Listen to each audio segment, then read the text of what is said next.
আর হলেন পুরী ধামে আমার জগন্নাথ দেব, যিনি হলেন জগতের নাথ, যিনি হলেন জগতের কর্তা, তিনি হলেন আমার জগন্নাথ। ভগবান কখনো ব্রজলীলায় মা বংশী হাতে দাঁড়িয়ে আছে, আবার কখনো ভগবান বাল্য রূপে নাট্য হাতে বসে আছে, আবার কোথাও বা শঙ্খ চক্র গদা পদ্মধারী রূপে দাঁড়িয়ে আছে। কিন্তু আমার জগন্নাথ দেব, জগন্নাথ দেব কি কোনো কিছু হাতে নিয়ে আছে মা? কোনো কিছু হাতে নিয়ে নাই, সামনে দিকে দুই হাত বাড়িয়ে দিয়েছে। কেন জানো? সামনে দিকে দুই হাত বাড়িয়ে দিয়ে বলছে, ওই ভক্ত, ওই ভক্ত, তোমরা একটিবার আমার কাছে এসো।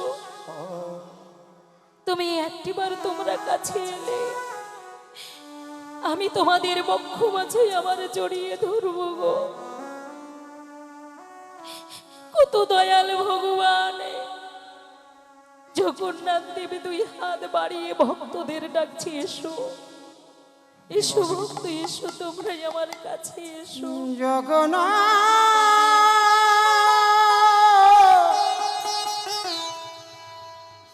ডাকে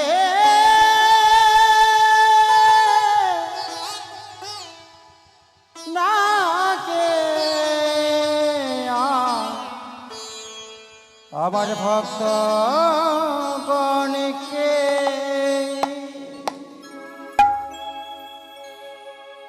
ওমা, ভগবান জগন্নাথ দেবকে রথের উপর দর্শন করতে হয় গো, তাই না?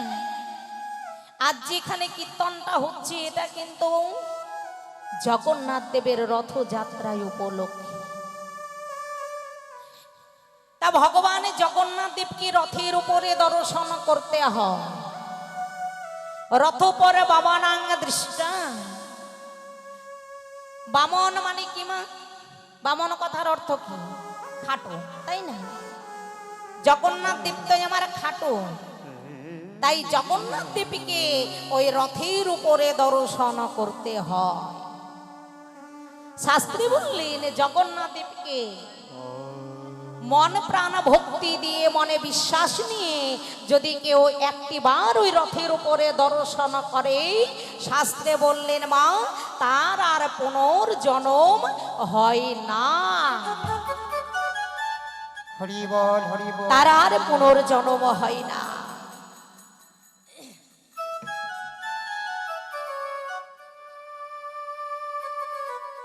নিতাই গো, হরি বল, হরি বল, হরি বল।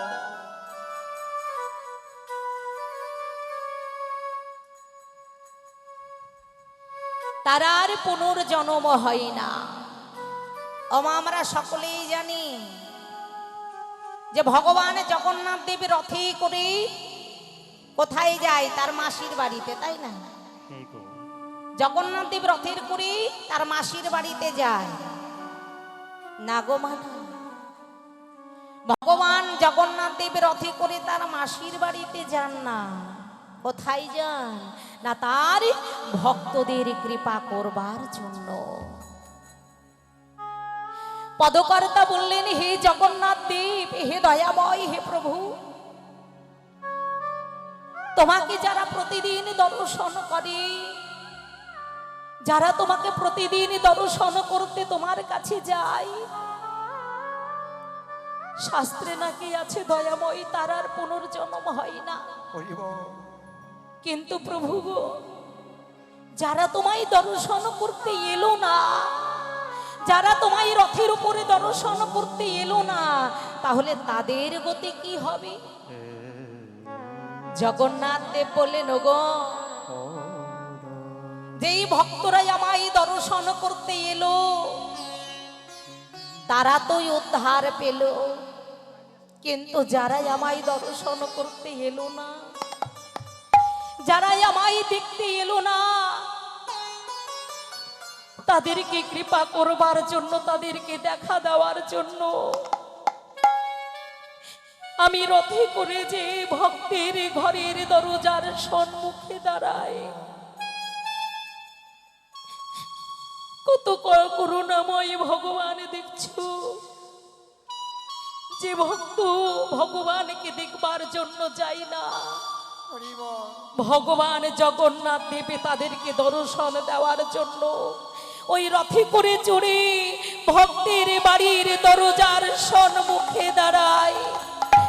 আরে বলে, যদি একটিবার কোনো ভক্তই আমাকে দেখে রথের উপরে, তাহলেই তার কৃপা হয়ে যাবে। নিতাই গৌর হরি বল, হরি বল, হরি বল। হরি বল হরি বল।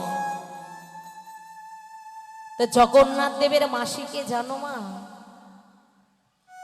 জগন্নাথ দেবের মাসিকে। আর কেনই বা জগন্নাথ দেবকে 56 বার ভোগ দেওয়া হয়? শুনে নাও, জগন্নাথ দেবের মাসিকে কেনই বা জগন্নাথ দেবকে 56 বার ভোগ দেওয়া হয়? তাহলে বলি শোনো বাবা, ব্রজলীলায় ভগবান শ্রীকৃষ্ণ যেদিন ওই গিরি গোবর্ধন পাহাড়টিকে বাম হস্তে কনিষ্ঠ অঙ্গনীর দ্বারা ধরে রেখেছিলেন, কয়দিন? 7 দিন, তাই না? দেবরাজ ইন্দ্র বজ্রবৃষ্টি প্রদান করেছিলেন ভগবানকে পরীক্ষা করবার জন্য। দেবরাজ ইন্দ্রের একটা অহংকার ছিল বাবা। কি অহংকার?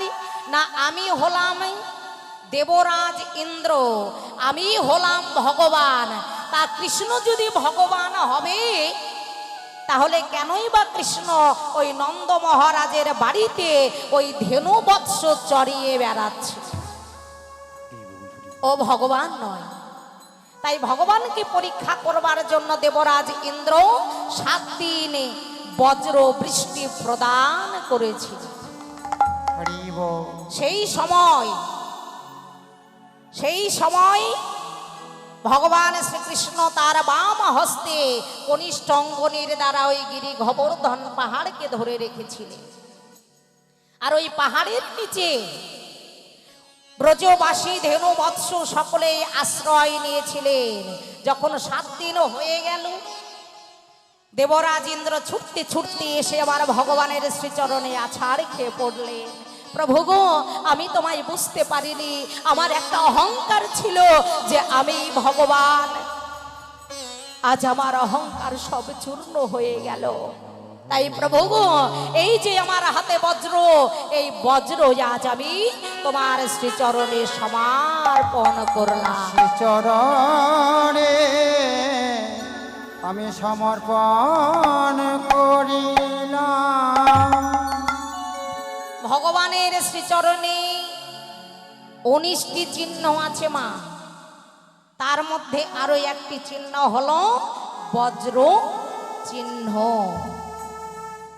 তাই সেই সময় মা নন্দরানী আমার গোবিন্দের জন্য রন্ধন করে নিয়ে ছুটতে ছুটতে এসে বলছে, গোপাল, গোপাল, ও বাবা, তুই তো 7 দিন ধরে কিছু খাসনি, নে বাবা নে, তুই তাড়াতাড়ি একটু খেয়ে নে।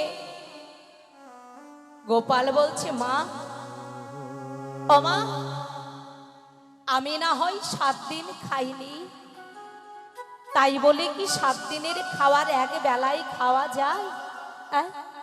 তবে শোনো মা, এই 7 দিনের খাবার আমি একদিনেই খাবো, তবে এই যুগে নয়, এই জন্মে নয়, পর জন্মে। শাস্ত্র মতে ভগবানের সেবা দেওয়া হয়, রাধা গোবিন্দের সেবা দেওয়া হয় 8 প্রহর মা, 8 বার সেবা দিতে হয়। তাহলে বলো আমার 7 দিনের খাবার আমি একদিনে খাবো, তবে এ জন্মে নয়, পর জন্মে।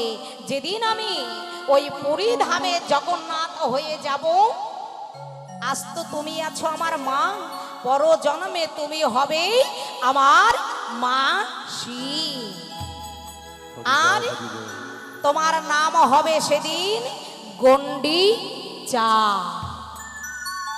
আর সেই দিন যখন আমি পুরীধামে যাব, তুমি আমার মাসি হয়ে এই 7 দিনের খাবার, 7 দিনে কবার হয় 8 প্রহর যদি দেওয়া হয় সেবা, তাহলে 27 কত হয় মা? 56। তা ওমা, সেই দিন আমি পুরীধামে গিয়ে তুমি আমার মাসি হয়ে তুমি 56 ভার আমায় সেবা দেবে। নিতাই গৌর হরি বল, হরি বল, হরি বল। তুমি আমার মাসি হয়ে আমায় তুমি 56 বার আমায় সেবা দেবে।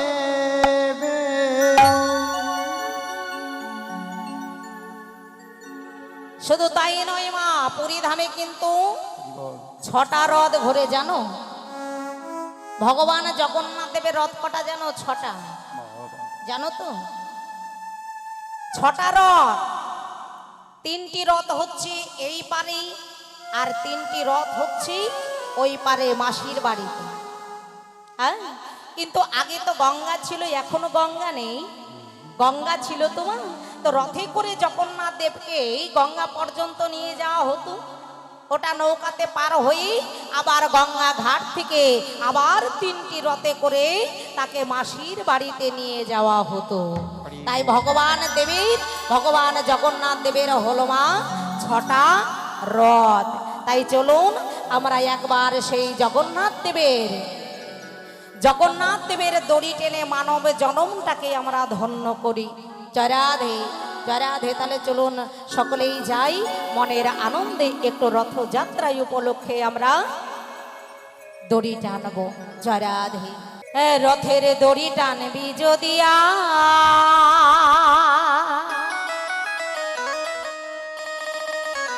এই জগন্নাথে রথের মেলা। ওমা, হাতকে জোর করে থাকলে তো হবে না, জগন্নাথ দেবের কৃপা হবে।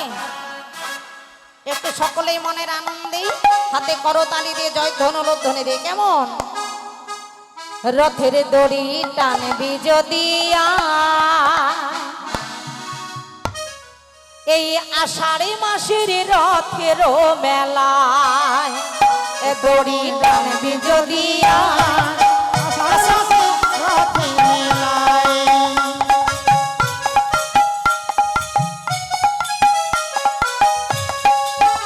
দড়ি টানবে যদি আষাঢ় মাসে রথের মেলায়, দড়ি টানবি যদিয়া,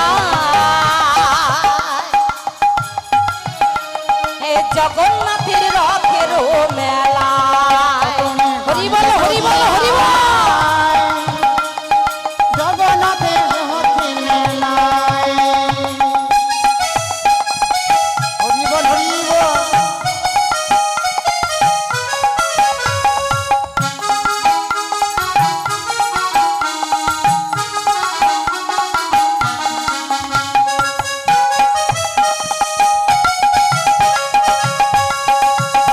জগন্নাথ কি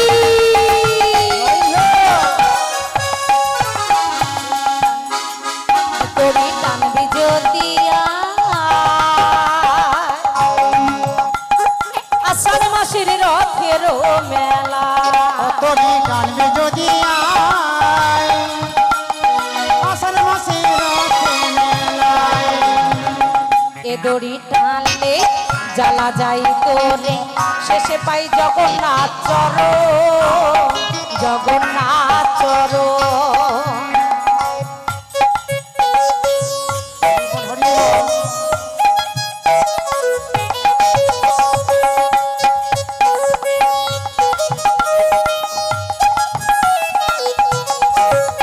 আর এ দড়ি টানলে জ্বালা যাই তোরে, শেষে পাই জগন্নাথ চরণ, জগন্নাথ চরণ। এ দড়ি টানবি যদিয়া, জগন্নাথের রথের মেলা। দড়ি টানবে যদি জগন্নাথের রথের মেলায়,